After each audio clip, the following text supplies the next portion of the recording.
a couple weeks ago, I said something along the lines of you shouldn't have to worry about doing the best work that you're doing as long as you're producing and you're getting better at each iteration. And I honestly disagree with that statement. And I think I said it because I was trying to say something and it came out a different way. Um, I think whatever it is that you do needs to be the best work that you possibly can put out. It doesn't have to be perfect because when we get into that, we kind of get into the loop of that perfectionism and then we get nothing out. The goal is to get something out there, but it's also to make sure that you hit certain quality standpoints, right? To make sure that you're actually getting better and not just haphazardly putting stuff out there.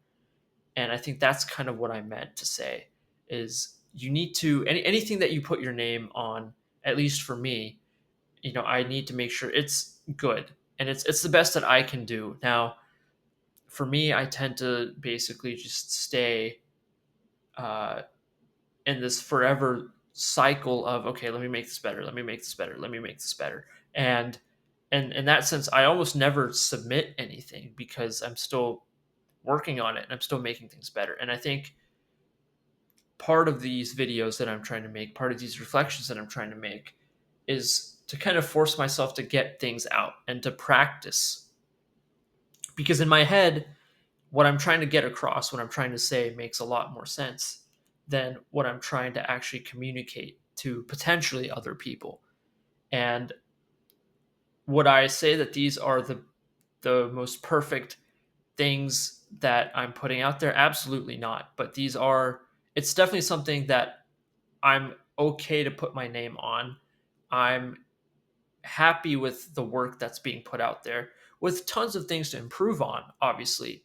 But I'm kind of experimenting with this channel almost to number one, use it to just get things out there, making sure that things are still good and you can still understand what I'm saying instead of it being like a rambling mess of, things that I'm trying to say.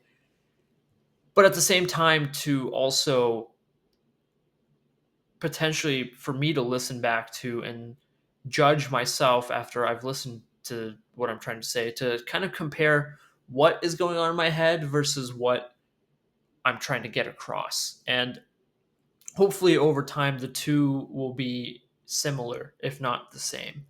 Because if they can be similar or the same, that means I'm getting better at becoming a communicator.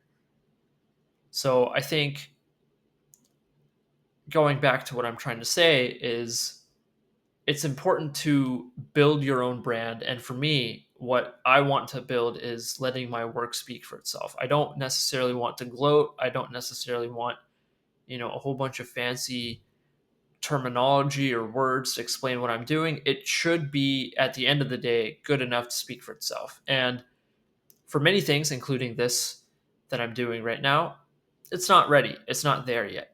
But this is the sandbox for me to kind of experiment and try new things and to get better so that when it actually comes time to deliver, I can deliver in a more confident way and I can do it in a way where it actually is really good. So I think that that's the balance that I need. That's a balance that we all need technically is try to put the best work out as much as possible, right? Your name is going on that and you want your reputation, your name to be good, right? You want it to be something that you can be proud of at the very least. But at the same time, it's not to get trapped in making the best thing that you've possibly ever made, right? So it's finding that perfect balance between those two things. And I think depending on where you are in your journey, it would either teeter towards, hey, let me just get it out and then we'll figure out how we can get better. Or it'll be, no, no, no. Our standards are going to be extremely high and we got to make sure that whatever it is that we deliver, whatever it is that we put our name on, is as good as it can be.